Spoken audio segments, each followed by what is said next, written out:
Hey everyone! Gen Z usually get a bad rap when it comes to defining gender. If it's not obvious, I'm a millennial. I've been on this platform for about 8 years, so it happens. As I watch this video, I'll pause to give my take. Hopefully it's not edited to make them look bad.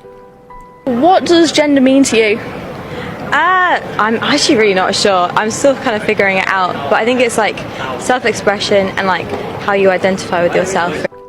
Yeah, it's fine not to know what your gender means to you. It's something for you to figure out and explore as you get older. For me, gender as a concept has a lot to do with the social and psychological factors in your life, whereas sex is the biological characteristics.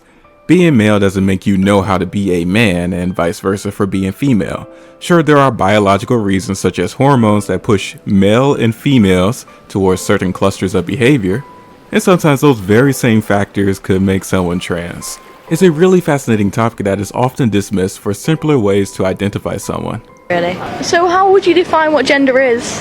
I just think it's more of like a personal feeling. I think you can't really define it because gender is just such a social construct and you just can't really, it's more of like what you just feel. Aw, you could tell she was nervous. I don't like the idea that because gender is a social construct, therefore it can mean anything. Everything we identify within our language is a social construct, so it's a really useless term when trying to argue your point. I think it's best to ground the concept of gender to something that anyone can understand. I completely understand how complex gender is, but not everyone does, and if you're not willing to ground it, the opposition definitely will.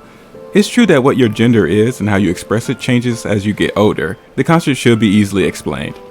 So what do you guys identify as? I identify as a girl, but I completely respect anybody who identifies as anything other than that, and I think anyone should be able to identify as anything they want. How do you know that you identify as a girl? What makes you think you're a girl? I just feel quite comfortable with that label, but I think that it could be anything else if I found out later on. That's valid, I have no disagreements there. Although I like to cross-dress, I still identify as a man or cis man. That's where the social and psychological part comes into play. The interesting thing is that the social aspect of gender is free to change along with societal norms.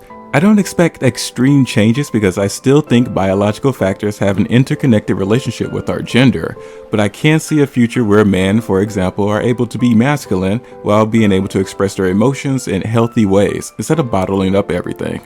So what do you guys identify as? Non-binary, I think. I'm not really sure. Cis male. What age do you think you know your gender identity?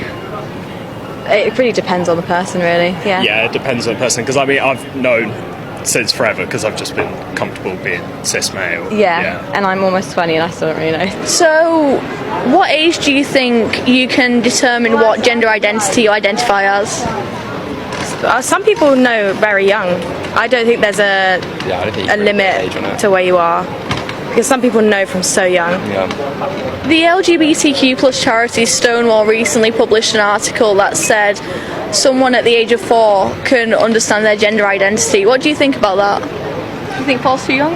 I think that might be the parents pushing it a little bit, because I mean, when a kid's younger they can make walls blue and give them blue balloons, or make them yellow, or have a boy with pink walls. Wow, yeah, I have no disagreements there. Exploring your gender is a personal journey, but external influences can affect that positively or negatively.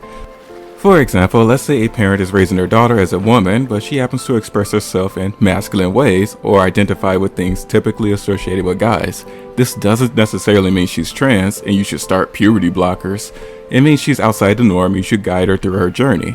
Who knows, she might just be a tomboy, and if she ends up trans in some capacity, that's fine too. That's a positive external influence on someone's gender. A negative influence is to force them to live as a typical girl, or just tell them their natural feelings towards their gender is wrong. That can't be healthy to have that bottle up inside them with no outlet to truly reconcile those feelings. Sometimes the parent gets it right with that brute force enforcement of gender, but it's horrible when they get it wrong. This can go both ways. There can be cases when a child is pushed to be trans when that necessarily may not be the case. All I'm arguing for is for the parental figure to play a guiding hand when it comes to that.